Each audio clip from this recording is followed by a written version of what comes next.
encima de eso. Bueno, es que los bancarios son muy importantes junto con el gremio de camioneros, por ejemplo, ¿no? Porque son uno de los gremios que más alcanzados están por el tema del impuesto a las ganancias, una promesa incumplida del gobierno de Mauricio Macri que afecta directamente a muchos sectores, pero a estos dos particularmente de manera muy particular. Sergio Palazzo, gracias por estar aquí, es secretario de la bancaria. ¿Cómo están viendo ustedes toda esta negociación, digamos, que está llevando adelante la CGT con el gobierno? Bueno, en principio nosotros creemos que tiene que haber una reapertura de paritarias. Un bono de fin de año, lo primero habría que cambiar el término, no es bono de fin de año que parece un regalo navideño, sí, es una compensación por la pérdida del poder adquisitivo.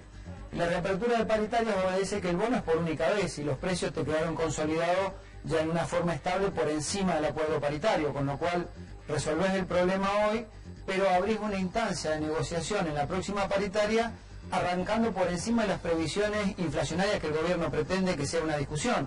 Si vos perdiste 5, 6, 10 puntos, vas a querer recuperarlo, y si te dicen que la pauta inflacionaria es del 20, 25, 30, el número que sea, le vas a cargar esos 10 puntos. Es diferir una discusión para cuando supuestamente la economía debería estar estabilizada. Lo que pasa es que la estrategia política, digamos, no económica, política del gobierno para la discusión paritaria que se viene para el año próximo, lo que ellos piensan es si yo muestro indicadores de inflación inferiores al 20, no sé si será posible, pero lo que pusieron a la ley de presupuesto, ¿no? 17, 20, voy a obligar a los trabajadores a cerrar paritarias, no muy por encima de ese monto, más allá de que tengan acumulado la pérdida de poder adquisitivo del año anterior, ¿no? Es una discusión política. Bueno, este es el tema, ¿quién paga el ajuste, no? Claro. Porque si vos tenés precios que están en una inflación interanual del 40%, de acuerdos salariales que apenas superan el 30%, lo que te están diciendo bajo esa lógica es que vos te hagas cargo del ajuste. Obviamente, las organizaciones sindicales planteamos algo totalmente distinto.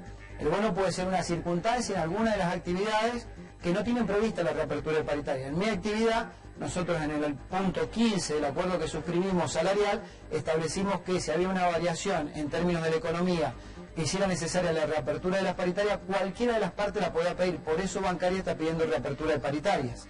Y lo entendemos que tiene que ser para blanquear la situación y sanear la discusión salarial del año que viene para que no pase lo que vos planteás. Es decir, si hay una expectativa, nuestros economistas dirán si las expectativas que tiene Stusenegger dentro del presupuesto que mandó por una inflación que oscila entre el 17 y el 20 son las correctas o no, y discutiremos sobre eso. Si no, hay que discutir sobre eso y un porcentaje inflacionario que va a generar más inflación o expectativa inflacionaria, discutir 10 puntos más que nos quedamos rezagados por no discutir la reapertura de paritaria. Ahora, respecto de la posición o el rol de la CGT, ¿no? La verdad es que da la sensación de que este triunvirato que integran Schmidt, Daer y Acuña tiene una posición dialoguista, por más que lleguen a las reuniones de CGT diciendo sí, va a haber un paro, la verdad es que no ponerle fecha es solo una manera de a lo mejor tranquilizar a las bases. Da la sensación por ahora de que ellos tienen una instancia de negociación abierta con el gobierno y que no hay vocación de ir a una medida de fuerza. ¿Usted también lo interpreta así o cree que se podría realizar antes de fin de año un paro? Yo creo que hay que analizar el contexto no solo del triunvirato, sino de todo el Consejo Directivo de la CGT. Recién decías y claramente que Pablo Moyano tiene una posición muy definida a favor del paro, y creo que no es menor que el sindicato de camioneros y la presencia de Pablo Moyano esté expresando eso, como lo expresamos varios sindicatos más. Nosotros también somos de los que entendemos que tiene que haber una medida de fuerza que, en cierta medida, no que condicione, pero que sí que ponga límite a determinadas acciones del gobierno. Esto de, quiero discutir la inflación del año que viene sin compensar el proceso inflacionario de ahora. Esto de, leía recién el tema de no pagar ganancias sobre el aguinaldo. Es retrotraernos a la época del kirchnerismo. Sí, siempre sucedía con el kirchnerismo. Donde sucedía esto y el año pasado no se discutía las sucedía. escalas y se discutía. Entonces, cumple la promesa del presidente de derogar ganancias. Y ha cumplido a otros sectores económicos, como pueden ser los vendedores de grano, parte de la economía ganadera, las economías regionales. Le ha cumplido inclusive en disminución en impuestos que nadie le había pedido, como la minera, por ejemplo.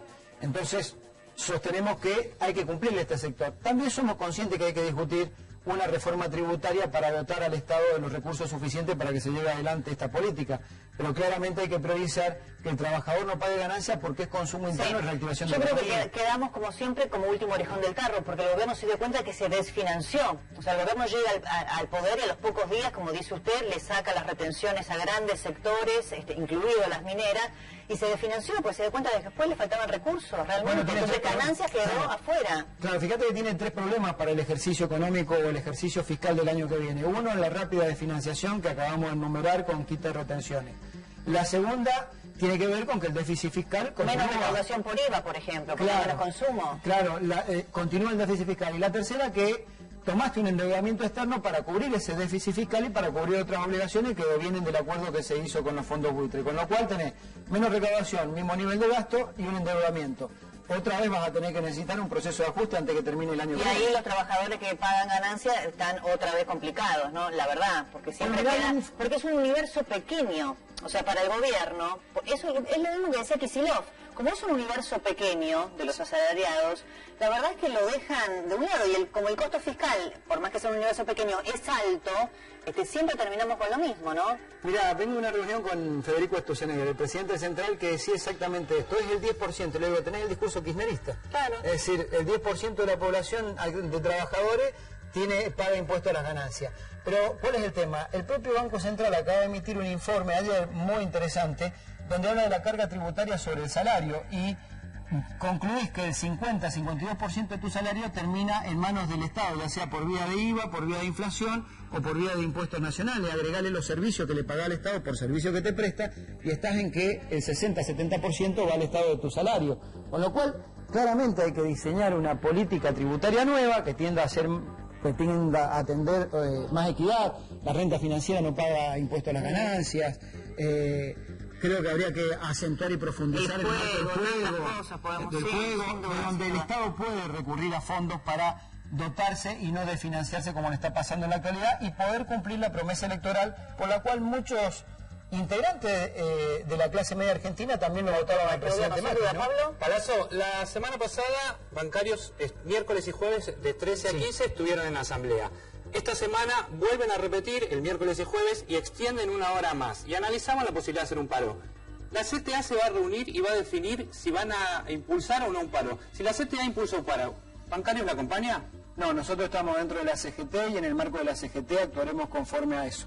Y te agradezco la pregunta porque quiero aclarar algo. Nosotros no salimos a tonta y a ciega o porque nos quedamos cortos pero un aumento salarial. Está en nuestro acuerdo salarial, artículo 15, homologado por el Ministerio de Trabajo y firmado por las cámaras empresarias. Previo a esta asamblea, nosotros hace 20 días enviamos la nota como corresponde, pidiendo apertura paritaria al ministro, no contestó. A la semana se lo mandamos al ministro y a las cámaras, no contestaron. La semana pasada entregamos informes técnicos, científicos que acreditan que la inflación no superó el acuerdo salarial.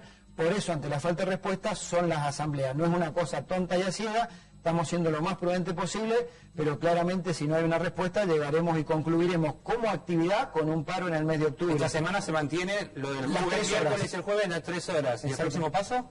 Analizaremos si hay algún tipo de reunión. Sabemos que hay una semana corta y puede perjudicar una media fuerza mucho, así que analizaremos. Es un paro del sector, dice usted, un paro de bancarios. Sí, son asambleas de actividades que pueden durar 3 horas, lo que dure la asamblea. Hay lamentablemente una indisposición en el público porque hay afectación de la tarea mientras se hace la asamblea. Claro, lo último que quiero preguntarle, porque recién lo mencionaba también Pablo, a Pablo Moyano, ¿no? Como una posición divergente dentro de lo que es el triunvirato que conduce hoy la CGT. Usted también tiene una posición dura, digamos, ¿no? Dentro de la central sindical. ¿Usted se siente bien representado por los 3 dirigentes que hoy integran el triunvirato? Yo creo que un paso adelante no es la unidad deseada. Esto es así porque si vos considerás que en la Argentina tenés casi el 50% fuera del circuito formal de representación entre monotributistas sociales, un tercio de la economía en negro, desocupados, estás hablando de que esa representación no es abarcativa de todo. Y dentro de la representación formal de trabajadores registrados, tenés 3 sectores que no integran la conducción. Y agregado en el Consejo Directivo tenés divergencia, creo que es un paso inicial, no es la pretendida unidad para darle toda la fortaleza que tiene que tener el movimiento obrero. Gracias, Palazzo. Gracias a ustedes. Muchas gracias por haber venido. Sergio Palazzo, secretario general de la bancaria.